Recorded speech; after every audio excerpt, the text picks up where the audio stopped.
On débriefe le match de l'équipe de France. Salut à tous, bienvenue sur la chaîne du Club des 5. Je suis très heureux, je suis très content d'être avec vous. C'est ma première pour l'Euro. Voilà, en plus j'ai pas fait les previews, etc. Ça fait très longtemps que je n'étais pas venu ici. Donc je suis très heureux d'être là. On va débriefer la victoire de l'équipe de France face à l'Autriche. L'équipe de France qui réussit son entrée en matière dans cette Euro 2024. Salim Achtabi, bonsoir. Bonsoir Romain, ça fait plaisir. Ça va? Ouais, ça va très bien. Alors non seulement je sais que tu es heureux pour la victoire. Oui, bien sûr. Ouais, mais ça fait très longtemps qu'on n'a pas fait une émission ensemble. Ouais, ça va faire peut-être quoi, 6 mois? Plus que ça, je pense. Peut-être la CAN. Ouais, non, parce que j'ai quasiment pas fait d'émission à la CAN. Okay. Donc, quand j'en ai fait à partir des quarts de finale. Ouais. Donc je suis pas sûr que tu étais là. Peut-être des débriefs du PSG. J'étais plus là, je crois, à partir de ce moment-là. Non. J'avais pas fait la vanne en émission, donc j'ai le droit de la faire maintenant. Ça va? Ça va très bien et toi? Ça va. Yacine Amenet, bonsoir. Salut à tous. Ça va bien? Ouais, ça va. Ouais. Passez une bonne soirée. Est-ce que tu sais ce que je vais répondre? J'ai passé une soirée, quoi. Je vis. Voilà. Je suis là. J'adore poser cette question à Yacine parce que je sais quelle va être la réponse à chaque fois. J'espère que les socios, vous allez bien, que tout le monde va bien, que vous avez kiffé ce premier match de l'équipe de France. Vous allez voir que demain... Enfin, nous, on sort la vidéo dans la nuit, là, juste après la rencontre. Mais mardi, donc mardi à midi, demain ou aujourd'hui, suivant l'heure à laquelle vous nous regardez, on va vous sortir un club des socios avec Samuel Vasselin qui est à Düsseldorf actuellement, qui est en train de finir le montage de la soirée. Je pense qu'il a dû passer une soirée sympa. Ça va être dans l'après-midi sur la chaîne YouTube du Club des 5.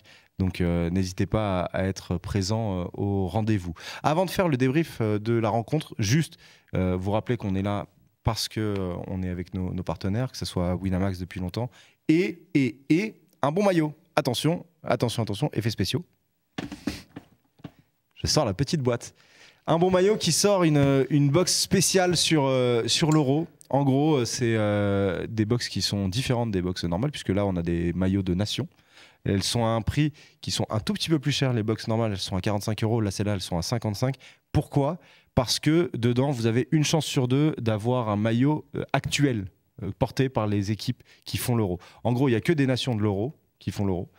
Il y a une chance sur deux d'avoir un maillot qui a servi soit pour la compétition actuelle, sinon c'est un maillot qui est sur la période 2022-2024, donc celle qui était juste avant. C'est que les 24 équipes de l'Euro. C'est que les 24 équipes de l'Euro. C'est pas mal, hein? Ouais, c'est bien, 55 € et tout pour avoir quoi qu'il arrive, c'est déjà un beau cadeau. Est-ce que tu veux faire l'unboxing? Je veux bien, moi, ouais. Tu veux voir? Ouais, on va voir s'il va reconnaître le maillot que c'est. C'est ça, en fait, c'est pour ça que tu veux que je le fasse. Ouais. C'était bizarre qu'il me... Et alors, attends, avant que tu fasses l'unboxing, juste, on va la faire gagner. On va la faire gagner, le maillot. Je donnerai la taille après, mais comme d'habitude, vous avez l'habitude, vous mettez un commentaire qui est une analyse du match de l'équipe de France, là, puisque c'est sur le match de l'équipe de France. Et on fera un tirage au sort parmi les commentaires pour... le commentaire qu'on trouvera pertinent. Voilà, on vous le dira. Les insultes sur les mers, ça marche pas, par exemple. Non, il faut préciser. Voilà. Et en plus, c'est banni, donc non, on ne fait pas ça. Voilà. Unboxing, allez, on y va. Avant de parler de l'équipe de France. Déjà très très belle boîte, je trouve ça. Non, je trouve ça. C'est pas mal, hein, c'est cool. Hein. Non, c'est vraiment. Il a pas reconnu. Je savais non, moi, je dirais comme ça à première vue, je dirais. Alors je montre. Je l'ouvre. Vas-y. Je peux le voir si tu veux. Je déchire. Non, je veux pas. Je veux pas casser. Vas-y. Bah, déchire le truc, c'est pareil. Est-ce que t'as reconnu ou pas? Je dirais la Pologne comme ça à première vue? Non. Non. Je sais pas, attends. Parce que moi je l'ai regardé un peu avant aussi. Ah. Alors, attendez, je vous montre comme ça tout de suite. Est-ce qu'on voit bien? DBU. C'est le Danemark. C'est Danemark? C'est le Danemark. Je sais pas si vous vous rappelez, alors c'est un maillot, donc là c'est un maillot de la période 2022-2024. Et je sais pas si vous vous rappelez, mais le Danemark, comme ils étaient contre la Coupe du Monde au Qatar, ils avaient mis leur écusson et l'équipementier de couleur unie. Pas mal, hein? Ah, franchement, il est beau. Il est pas mal. En fait, normalement, c'est quelle taille ça? L'équipementier, c'est Hummel. Il n'y a que le Danemark qui est Hummel. C'est du L. Donc, voilà. Pour moi, si vous faites taille large, voilà, taille L. Passe bien. Pas mal, hein? Ouais, pour l'été, c'est très bien ça. Ça passe pas mal du tout. Donc voilà, c'est parmi les commentaires, ceux qui ont des commentaires pertinents. On vous fera gagner le maillot du Danemark taille L. Tu veux le voir à côté de toi ou pas? Non, c'est bon. pas très Danemark. Pas trop. J'aime bien le Danemark en plus. Donc, merci à un bon maillot qui nous accompagne sur l'équipe de France. On vous rappelle qu'il y a un code promo pour le Club des 5, moins 10%. Vous mettez juste CD5 et vous avez 10% de promo sur un bon maillot. On part sur le débrief de l'équipe de France. Quand j'y pensais quand même un Saligo quand même. Pourquoi? Parce que t'avais ouvert, t'avais vu le maillot. Ah, moi je savais très bien. On va le donner à bien Samy sûr, parce que bien c'est sûr. sûr que Samy ne le trouvera pas. Non, mais vraiment, tout ton plan, le ski. Non, mais je sais Oh là là. que tu n'es pas un fan inconditionnel de maillot, donc forcément tu C'est vrai, tu connais pas les écussons Non. des fédérations, etc. C'est Non. pour ça. C'est pas parce que tu n'as pas de connaissances que j'ai fait ça. c'est Oui, mais juste- tu c'est savais que juste- j'allais. Bien sûr, je savais que t'allais plonger dedans. Mais je savais que j'allais te sauver un C'est moment, beau, tu c'est vois. beau, c'est faire. L'équipe de France qui s'est imposée 1-0 face à l'Autriche, un but contre son camp de Vauber sur un centre de Kylian Mbappé. On voit les statistiques de la rencontre, 52% de possession pour l'Autriche, mais largement plus de tirs pour l'équipe de France, 14 tirs pour les Bleus. On reparlera de N'Golo Kanté un peu plus tard. On reparlera peut-être aussi de Kylian Mbappé parce qu'on attend les résultats de son nez, savoir si ça va aller. Mais Samy, tu as trouvé que la prestation de l'équipe de France était rassurante, performante, bonne, très bonne. Comment tu as vu ce match-là? Oui, alors après, rassurante, on n'était pas non plus dans l'inquiétude totale. Je pense que voilà, s'il y avait eu des problèmes en amont, on aurait pu trouver ça rassurant. Mais non, moi je trouve que c'est un vice-champion du monde et qui rentre dans sa compétition de manière assez propre. Alors bien sûr, on va pas, c'était pas non plus la performance du siècle, c'était peut-être pas non plus l'adversaire aussi du siècle, même si voilà, on avait quand même plutôt dit des choses assez honorables vis-à-vis de l'Autriche, qui était, je crois, sur 13 ou 14 matchs sans défaite. Une seule défaite, je crois, c'était contre la Belgique, un beau 3-2 d'ailleurs. Donc voilà, c'était une équipe quand même censée être compétitive. C'était pas non plus un groupe facile. Quand on a eu le tirage, on savait que ça allait être une rencontre assez compliquée. Et moi, j'ai été plutôt agréablement surpris. Hein. Je vais pas m'en cacher. Je pensais que ça allait être un petit peu plus compliqué que ça. Alors certes, oui, le score, il est un peu, il montre pas vraiment ce qu'a été la rencontre pour moi. Hein. Je pense qu'un score plus large aurait pu être possible pour l'équipe de France, vu les nombreuses occasions franches gâchées. Parce que pour moi, il y a eu quand même une certaine maladresse du côté de l'arc offensif des Bleus. Je pense qu'on reviendra déçu en deuxième partie. Mais c'est vrai que globalement, c'est un match maîtrisé. Quand on voit un peu dans un Euro comme ça, où on sait quand même le premier match est très important parce qu'une victoire, ça peut quasiment t'ouvrir les portes des huitièmes de finale. Ça te facilite grandement quand même la suite de la compétition à court ou moyen terme, en termes de gestion de tes joueurs, même mentalement, c'était quand même très important. Alors oui, on sait qu'avec Deschamps, il n'y a que le résultat qui compte, mais on le voit avec l'équipe d'Angleterre, qui a eu aussi des difficultés face à la Serbie, mais qui a fait le taf. Pour moi, l'équipe de France ce soir, elle a fait le taf. Globalement, elle a été que très peu en danger. Il y a l'action de Baumgartner, je crois, sur la passe, l'excellente passe de Sabitzer. Mais ensuite, il n'y a pas vraiment de danger. On a, on va dire, les 6 de derrière, on va dire les 2 milieux et les 4 défenseurs. Et même Maignan, que je joindrai à ces 6 joueurs. On a 7 joueurs qui font pour moi un très bon match. Et c'est vrai que voilà, les 4 de devant, c'est un peu plus compliqué. Offensivement, il y aura des choses à redire. Mais globalement, c'est quand même positif. Yacine, la première période est bonne de l'équipe de France. Il y a des intentions, ça rentre bien dans cette compétition-là. C'est sur la deuxième peut-être que tu reprocherais des choses à ces Bleus? Moi, clairement, parce que je trouve que en deuxième mi-temps, malgré tout, même si évidemment l'Autriche a été maladroite, a été inefficace, mais elle a beaucoup eu le ballon. Elle est restée quand même un moment très haut dans le camp français. Ça a récupéré beaucoup de ballons. Et ça veut dire que les Français ne trouvaient pas des solutions de passe. Sauf, comme d'habitude, sur quelques contres, des ballons en profondeur. Le truc, c'est que la première mi-temps, elle est bonne, mais encore une fois, c'est pas exceptionnel parce que en fait, c'est beaucoup de choses qui sont stéréotypées. C'est-à-dire qu'on a beaucoup vu le côté gauche, beaucoup Théo Hernandez. On n'a pratiquement pas vu le côté droit. Quand on l'a vu, il y a eu que du déchet. Donc en fait, c'est compliqué d'analyser ça parce qu'effectivement, il y a la victoire au bout et il faut gagner ce premier match. Samy disait, est-ce que c'est rassurant? On n'avait pas besoin d'être rassuré. Moi, je pense en fait qu'on est dans la lignée de ce qu'on voit depuis des années avec l'équipe de France des Deschamps. Ça veut dire que il y a que le résultat qui compte et il n'y a pas la manière. On joue un peu sur tes forces, entre guillemets, parce que moi, je trouve par exemple bizarre que sur la première mi-temps, l'Autriche n'arrive jamais à corriger ce fait que toutes les actions un peu bien menées et dangereuses, elles sont venues du côté gauche. Et eux, ils n'ont jamais fermé le côté gauche. À la droite, par exemple, sur la première mi-temps, ceux qui ont bien fait attention, mais si vous regardez le match après, Koundé, par exemple, quand il donne le ballon à Dembélé, il vient pas dédoubler une seule fois. On sent les consignes, c'est pas son truc. je donne, mais même plus que son truc, c'est les consignes. Tu lui donnes, il va faire la différence parce que, voilà, avec ses dribbles et tout, mais surtout, tu vas pas. Ne va pas l'aider. Mais ouais. Donc ça veut dire vraiment que c'est côté gauche, toi tu as le droit, à droite c'est interdit. même si le jeu le demande. Voilà, bah moi, ça me dérange toujours de voir ce truc de brider les joueurs à ce point. Je dis pas que Koundé, c'est pas Dani Alves Prime, hein, mais quand même, sur certaines situations, il pouvait y aller. Et en plus, en faisant cet appel, il aurait peut-être permis à Dembélé d'avoir justement moins de densité devant lui. Bah non, voilà, dans la tête de Deschamps, c'est comme ça. Toi, t'as pas le droit d'y aller. Je pense qu'il il a donné un laissez-passer. Voilà. C'est pour Théo Hernandez. Et encore, apparemment, à partir de la 70e, il a commencé à bien lui crier dessus. Voilà. Et la chance que t'as, en fait, c'est que l'Autriche arrive pas à contrer ça, en fait. Mais si tu tombes sur une équipe un peu plus forte, un peu plus intelligente, ouais, à un moment donné où tu vas pas pouvoir passer toutes tes actions à gauche. Je vous montre j'ai mis les compositions de l'équipe de France. C'est moi qui en ai demandé à en faire 2. Pourquoi ? Parce que sur la première période, j'ai l'impression qu'il y a eu 2 types de compositions. Il y a eu parfois la composition en 4-2-3-1 telle qu'on la voit. Alors ça va jouer les 4 de derrière avec le gardien, ça bougera pas, hein. Mais avec Kanté et Rabiot ensemble au milieu de terrain, Griezmann en numéro 10, Dembélé, Thuram à gauche, et Mbappé dans l'axe. Ça, c'était quand c'était en 4-2-3-1. Et parfois, c'est passé en 4-3-3. Et là, on avait plus Mbappé à gauche, Thuram un peu plus dans l'axe, et on avait Griezmann qui était à peu près sur la même ligne que Rabiot et Kanté derrière eux.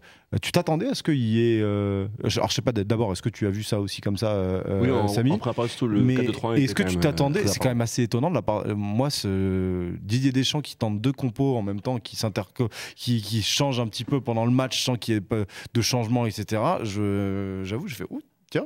Tu t'attendais à ça, toi, ou pas ? Mais j'ai plus senti... non, je ne m'attendais pas à ça. Généralement, notre ami Didier, il reste quand même sur ses plans initiaux. Il essaye quand même parfois de s'adapter. Mais là, j'ai plus senti une équipe de France en fait, qui était en tout cas sûre de ses forces, peut-être pas de son jeu, hein, parce que ça, c'est sûr que je te rejoins hein, sur le côté niveau jeu, niveau contenu. On ne sera jamais, je pense, heureux sous l'ère Deschamps. Mais j'ai vu une équipe de France qui ne s'est pas forcément adaptée à cette équipe d'Autriche et qui est allée un petit peu au gré de ses systèmes, à évoluer sans forcément se soucier de son adversaire. Moi, je pense que c'est une bonne chose. Ça veut dire que les joueurs étaient assez en confiance pour justement avoir un système et un schéma de jeu qui évolue au terme de la rencontre. C'est pas donné à tout le monde, surtout en foot de sélection où tu as quand même beaucoup moins de certitude qu'en club, beaucoup moins de temps pour travailler tous ces automatismes. Donc moi, j'ai vu ça comme une marque de confiance, ce côté un petit peu modulable au cours de la rencontre. Et au final, ça a été plutôt comment dire, positif, ouais, plutôt efficace. Parce que quand même, il y a eu quand même à plusieurs reprises cette équipe d'Autriche qui a quand même laissé de très gros trous à cette équipe de France. Yacine, est-ce que c'est moi qui me turlupine un peu la tête et qui vois des changements là où il n'y en a peut-être pas, ou pour toi c'est des changements qui sont à la marge, une animation à la marge, ou tu as vu une vraie diff ? Non, j'ai vu une différence, mais moi je pense qu'en fait la différence elle n'est pas sur les temps de jeu, elle est sur le positionnement d'Mbappé. En fait, l'animation elle se fait en fonction d'Mbappé, c'est-à-dire que quand Mbappé a décidé d'aller plonger côté gauche et venir côté gauche, il se passe quelque chose. Tu crois que c'est pas une consigne de Deschamps, c'est Mbappé qui déclenche le truc et tout le monde s'adapte un petit peu. Bien sûr, mais c'est une consigne de Deschamps, mais de toute façon il l'a expliqué toute la semaine en disant que il y allait avoir des choses en fonction d'Mbappé parce que c'est ton joueur numéro 1, parce que c'est ton meilleur joueur, parce que c'est ton buteur, parce que ceci, cela, ton capitaine, tout ce que tu veux. Et donc, en fonction de son positionnement, eh ben, il se passe des choses. Et le problème, c'est qu'à force d'adapter en fonction que d'Mbappé, de ses déplacements à lui, il fait ce qu'il veut lui. Et après, les autres s'adaptent. Bah, désolé, mais on a vu aussi des situations, par exemple, en première mi-temps, aussi en deuxième un peu moins, je trouve, mais en première mi-temps, où il y avait des possibilités de centre, où il n'y avait personne dans l'axe. Parce que finalement, quand lui s'en va et que l'autre doit compenser, mais l'autre, il est déjà à gauche, il faut qu'il fasse une course, parce que dans 30 secondes, quand vous allez perdre le ballon, bah, il va falloir qu'il refasse la course dans l'autre sens. Ils font pas les appels, et il y a eu des situations où il n'y avait personne dans la surface. Je parle dans l'axe, il y avait des gens un peu autour, mais il n'y avait personne devant le but. Donc en fait, c'est ce qu'a expliqué Deschamps, ce qu'on a vu aussi parfois au PSG cette saison, mais là, ça a été plus flagrant parce que c'est quelque chose qu'on n'a pas l'habitude de voir, parce que d'habitude, Deschamps joue avec un rigide. C'est un peu rigide. Avec un 9, Mbappé il est à gauche, ça s'arrête là. Donc ça peut surprendre, mais quand on écoute tout ce qu'a dit Deschamps toute la semaine, il n'y a rien de... En fait, on s'y attendait un peu, quoi. Juste, alors, je fais un petit point médical sur Mbappé. Actuellement, à l'heure où je vous parle, au moment où on enregistre, on n'a pas encore d'infos sur une éventuelle IRM, une éventuelle radio de son nez, mais vu l'état dans lequel il était, on a juste la déclaration de Deschamps qui nous dit que son nez il est pas bien du tout et que c'est le point noir de la soirée. Ça semble difficile de penser qu'il sera là pour les Pays-Bas qui est donc le match, c'est vendredi. Ça semble peut-être difficile de penser que pour le 3e match, il soit aussi là. Ça va dépendre de l'IRM ou de la radio, suivant la gravité. Sans Mbappé, quelle animation on pourrait voir face aux Pays-Bas? Et après, on parlera. J'embraye là tout de suite là-dessus. Et puis après, on parlera du milieu de terrain avec Kanté. Mais déjà, ça rend encore plus important le résultat du soir. Une victoire, quand même, ça soulage vraiment cette équipe de France qui risque d'être privée de son meilleur élément. Je pense que pour n'importe quelle équipe en Europe ou même dans le monde, quand tu disputes un tournoi de niveau international, quand ton meilleur joueur est absent, ça reste une problématique. C'est pas un problème franco-français. On est là, faut pas être surpris de voir que l'entraîneur met dans les meilleures dispositions son meilleur joueur et que s'il n'est pas là, ça risque de poser quelques problèmes. Maintenant, tu pars aussi avec un groupe élargi dans une compétition. Le but, c'est aussi d'avoir des solutions et des backups fiables au moment opportun. Aujourd'hui, on a un Mbappé qui devrait être absent, même si on ne sait pas encore une fois. Oui, bien sûr. Voilà, mais ça paraît, dans les hypothèses les plus optimistes, ça paraît difficile, même avec les hypothèses les plus optimistes, ça paraît difficile de le voir face aux Pays-Bas. Face aux Pays-Bas. Je pense qu'honnêtement, il y a de la qualité dans ce groupe, il y a quand même des possibilités de changement, il y a quand même des joueurs sur les côtés, je pense notamment à Barcola ou à Coman, surtout Barcola aussi qui a montré des choses intéressantes lors de ses 2 premières sélections. Je suis pas sûr qu'aujourd'hui, dans cette optique-là, on a une équipe qui a déjà 3 points. Tu as des matchs maintenant qui s'avancent. Enfin, tu as plus de certitude. Je sais pas. Sur le reste de la compétition, clairement, un joueur comme Kylian Mbappé, dès les 8e de finale, là où les matchs comptent au niveau international, c'est vraiment là où ça compte, où il y a plus de filets, où peu de joueurs disputent ce genre de rencontre en fait dans une carrière. Faut bien s'en rendre compte. Là, ça peut être préjudiciable. Aujourd'hui, en poule, je pense que tu as quand même du matériel. Il y a de grandes chances que Giroud quand même revienne dans les 3 de devant, 3 ou 2. On ne sait pas comment ça peut évoluer, pardon. Mais je pense que si on reste sur ce schéma où on a un numéro 9 et que Mbappé jouait sur le côté gauche, 2 joueurs comme Barcola ou Coman ont largement les capacités de rentrer dans le schéma de jeu de l'équipe de France et d'y être performant. Yacine, c'est aussi le revers quand tu fais toute ton animation autour d'un joueur. S'il manque le joueur, ça peut être un peu chiant. Ça peut être un peu embêtant. Comment tu verrais ça, toi, pour les Bleus? Là encore, c'est de l'hypothèse, c'est de l'hypothétique. Ouais, c'est clair. Alors, la première chose, juste vite fait sur Mbappé, c'est quoi qu'il arrive, même s'il ne joue pas les 2 prochains matchs, etc., il y a tout ce qui va autour, c'est-à-dire la respiration et le fait de ne pas pouvoir peut-être s'entraîner à fond pendant encore là 4, 5, 6 jours. Alors que physiquement, c'est pas. Voilà, il dit lui-même qu'il n'est pas au top. Donc voilà, et là, il y a eu sur les 4 derniers jours, je crois qu'il a raté 1 ou 2 séances aussi. Donc ça ferait quand même beaucoup, ça ferait 2 séances sur les 10 derniers jours. Donc déjà, ça à prendre en compte pour après. Mais sur l'animation, il y a plein de solutions en fait. Il y a la possibilité de laisser de la liberté parce qu'on a vu par exemple Kolo Muani entrer en jeu et tu peux très bien aligner Dembélé, Kolo Muani et Thuram en leur laissant de la liberté.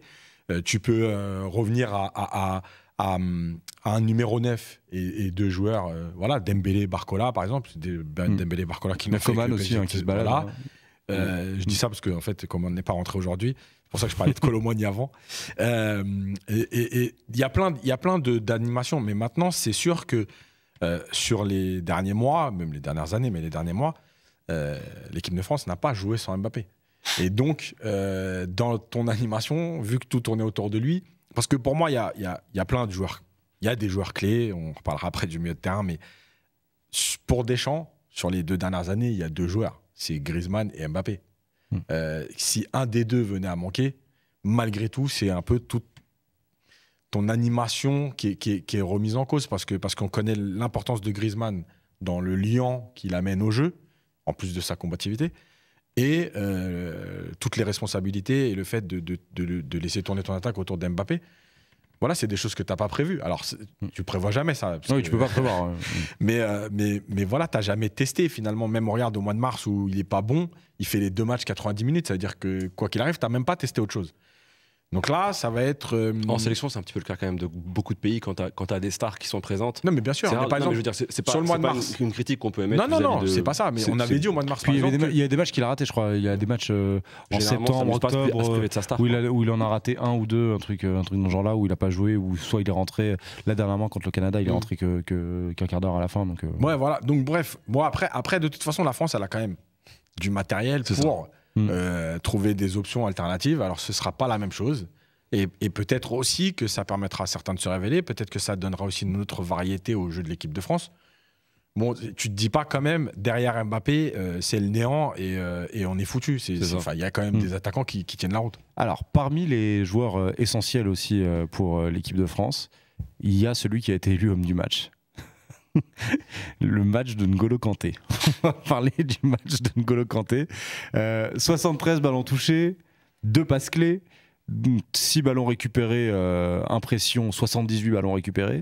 11 km 5 je crois qu'il a couru N'Golo Kanté.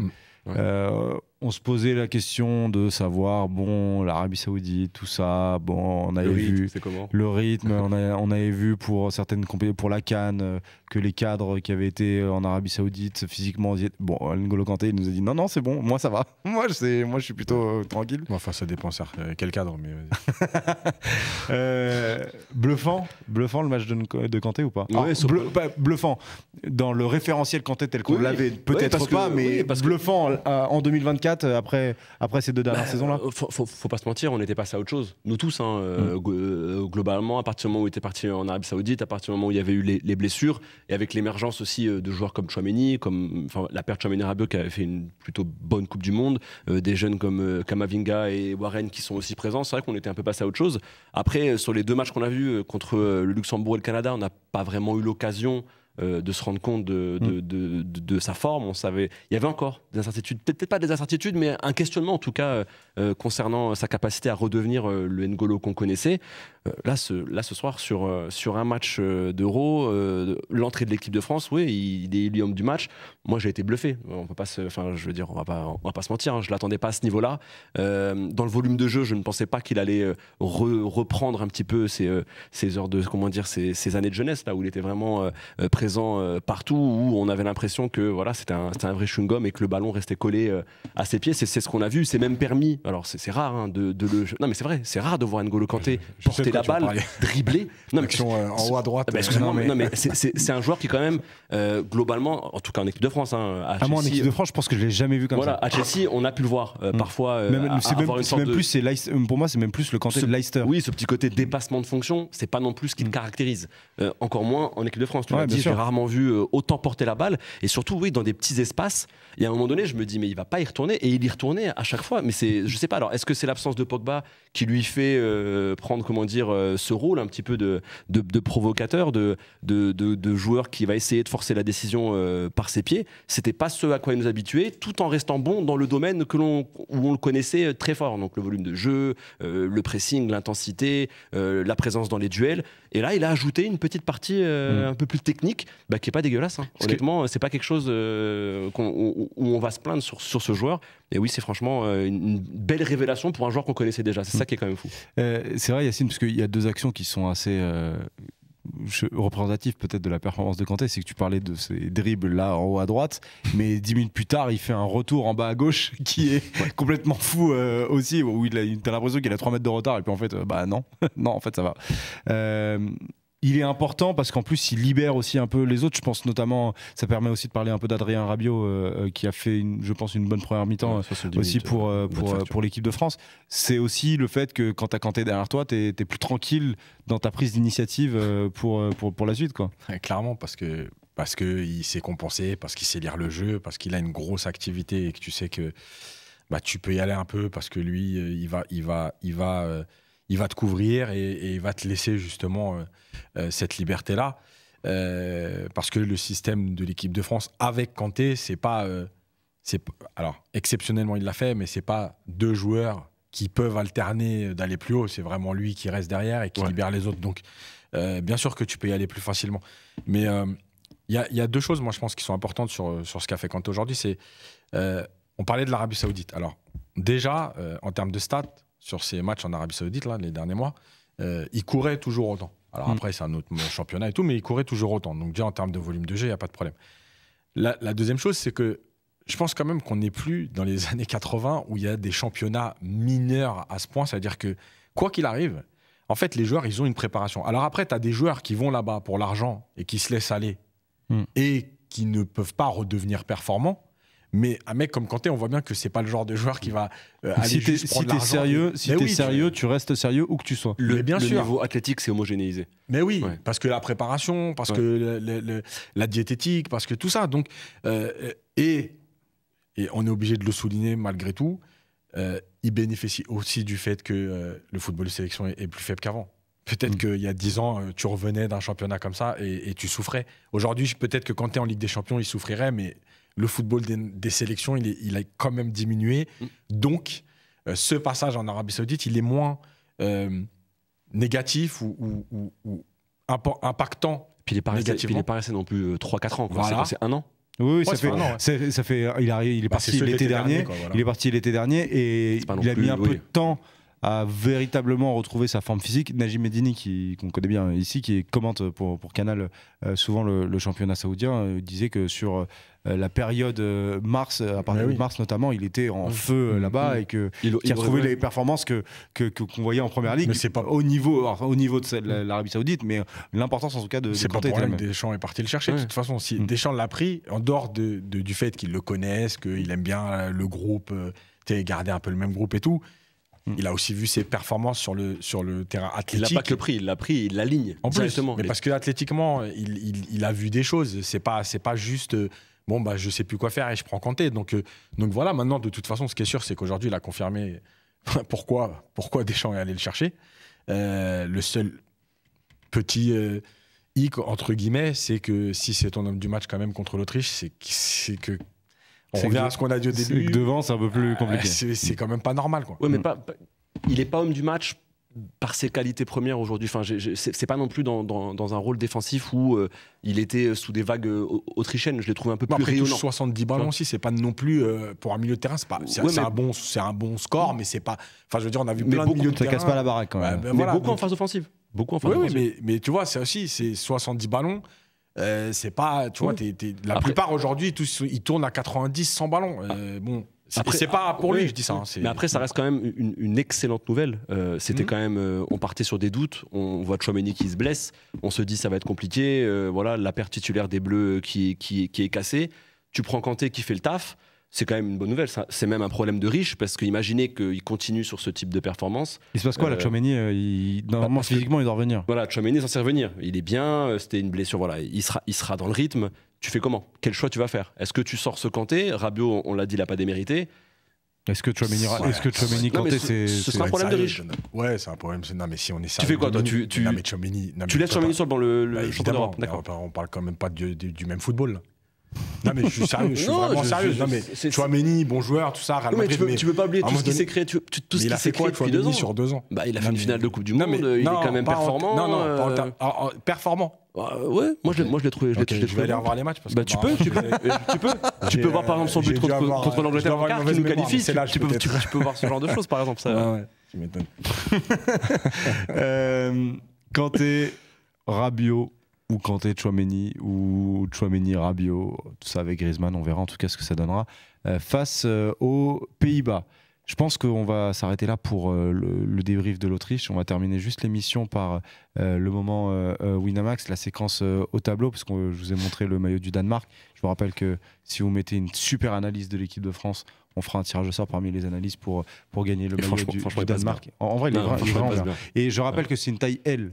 Donc si vous ne faites pas une taille L, ça sert à rien de faire. Et si vous pouviez être en France métropolitaine ou des pays limitrophes, parce que ne commencez pas à me dire bonjour. Si vous pouvez être à Paris, bonjour, sur la ligne 13, s'il vous Je plaît, les suis gars. à Jakarta. Je te le Je vais Vers Châtelet, ce serait cool. J'habite Jakarta, si tu peux m'envoyer le maillot. Non, s'il vous plaît. Ça va coûter voilà. plus cher que le maillot. Voilà, ça sera un peu embêtant. Je pars avec aussi, moi ça me va. hein. Non, Juste mais c'est pas ta taille, elle. elle. Non, non. c'est pas ta taille. Non. Aussi, moi je mets du L, Non. LM. Ah ouais? Ouais. Ah ouais? Ah, attention. T'es grand quand même. Ouais. Non, franchement, il est stylé. Ouais, il est bien. Je sais qu'il Attention est... les sociaux, ça. Mais c'est pas pour toi. Mais on est aussi avec Winamax depuis très longtemps. On vous rappelle que pendant cet Euro, ce qu'on fait, c'est qu'on vous propose des cotes par match, suivant les matchs, et on se fait notre petit classement depuis maintenant quelques temps.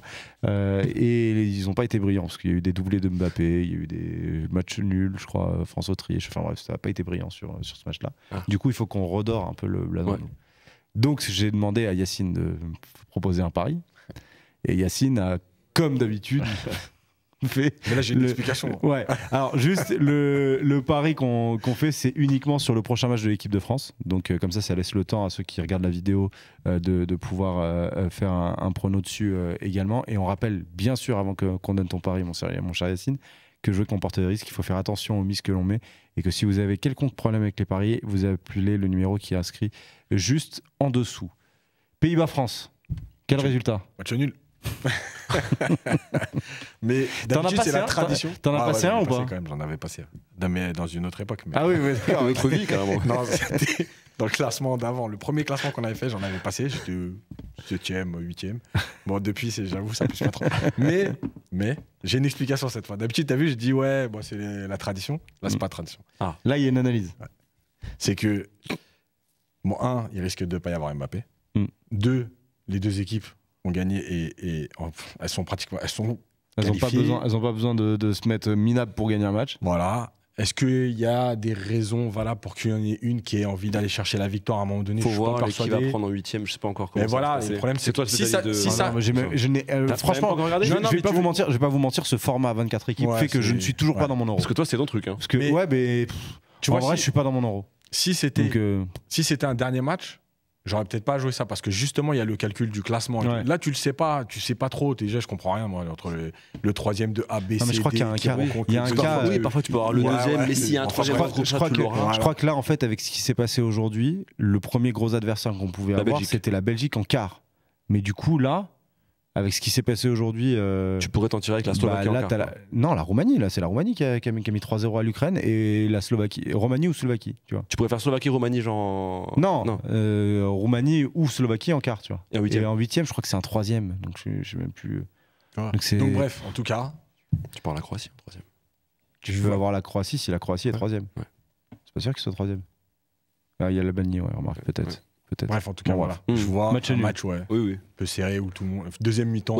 Honnête, franchement. Voilà. Ouais. Mais honnête, mais toi, tu veux l'équipe de France. Parce que moi, je suis supporter français. Donc, non, mais je suis supporter français. J'ai vu jouer les Pays-Bas lors de leur match contre la Pologne où, honnêtement, ça finit à 2-2. Sur la dernière occasion, ça peut le faire. Je les ai pas trouvés transcendants. Je suis désolé, je ne trouve pas que c'est une grosse équipe. On les a battus 2 fois aussi en poule. 4-0 et 2-0 assez nettement, mais certes il y a Mbappé, d'ailleurs il marque un doublé, il marque un doublé je crois non c'est là-bas Ramsala il marque un doublé c'est à l'aller, c'était là-bas, on gagne pas 4-0 avant et 2-0 là-bas le retour. Moi je me rappelle que de l'aller, je me rappelle même plus du retour, mais l'aller je me rappelle c'est son premier match en tant que capitaine. D'accord. C'est une équipe qu'on connaît malgré l'absence de Mbappé, encore une fois tu l'as dit tout à l'heure et on l'a dit, il y a quand même de la qualité sur le banc. Elle me fait pas peur cette équipe des Pays-Bas. Alors peut-être qu'ils vont se métamorphoser contre l'équipe de France, mais encore une fois, on les a affrontés récemment. Dans l'histoire récente, il n'y a rien qui m'indique que les Français ont beaucoup à craindre des Bataves. Bon, pourquoi pas. Oui, l'équipe de France, de toute façon, c'est pas trop risqué. Alors on joue le deuxième du groupe F en 8e. Et le groupe F, c'est, s'il te plaît ? Le groupe F, c'est celui qui joue demain. Donc s'il y a le Portugal qui... Imaginons que le Portugal est premier. Oui, ils seront premiers. Derrière, c'est soit République tchèque, soit Turquie, soit Géorgie. Tu pourrais faire un Géorgie-Slovaquie et après en fait t'aurais... Tu pourrais faire République tchèque. Attention la Géorgie, je vois que tu les as méprisés. Non, mais alors après la Roumanie ou Slovaquie joue le troisième du groupe D, E ou F. En gros, la France rentre en demi-finale dans son euro. Ça va être génial, c'est trop bien. Moi, je me moule pas sur le résultat. Mais je pense qu'il y aura 0-0 à la mi-temps.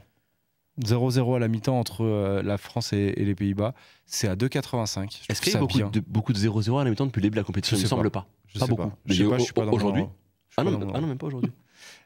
Aujourd'hui, la Slovaquie menait 1-0. Non, je crois que depuis le début de l'Euro, ce n'est pas arrivé. Ouais, c'est possible. Mais je le vois bien. 0-0 mi-temps. Il va se passer beaucoup de matchs d'ici à vendredi. Tu peux te rassurer. Donc 0-0 mi-temps, les deux équipes qui s'attendent, on sait pas trop. L'équipe de France qui est perdue parce que Mbappé jouera pas. Xavi Simons qui rate ses actions, voilà, pourquoi pas. Mais 0-0 mi-temps, je trouve que très beau flow. Je trouve que 0-0 mi-temps à 2,85 c'est pas mal. La cote est intéressante. Tu me l'aurais mis à 2,40, 2,50, j'aurais pas trouvé ça ouf. 2,85 c'est pas mal, c'est bien. Ok. C'est bon. Merci Samy. Merci Yacine. Merci Romain. Merci à tous les socios qui ont été avec nous. N'hésitez pas à nous mettre des petits pouces bleus, ça nous aide énormément. Merci à tous ceux qui nous écoutent en podcast. Je sais qu'il y en a beaucoup qui nous écoutent en podcast. Merci pour votre soutien. N'hésitez pas à venir dans le commentaire de la vidéo YouTube pour participer au tirage au sort, pour essayer de gagner le maillot du Danemark. En plus, vous pourrez le voir comme ça, il est tout rouge, il est beau. C'est vachement bien. Parfait pour l'été. Il est très bien. Bonne soirée à tous. Merci à Farid Hachem et Arthur Veil qui ont préparé et réalisé l'émission. Et on se donne rendez-vous très vite pour continuer cet Euro sur la chaîne du Club des 5. Ciao tout le monde. Ciao.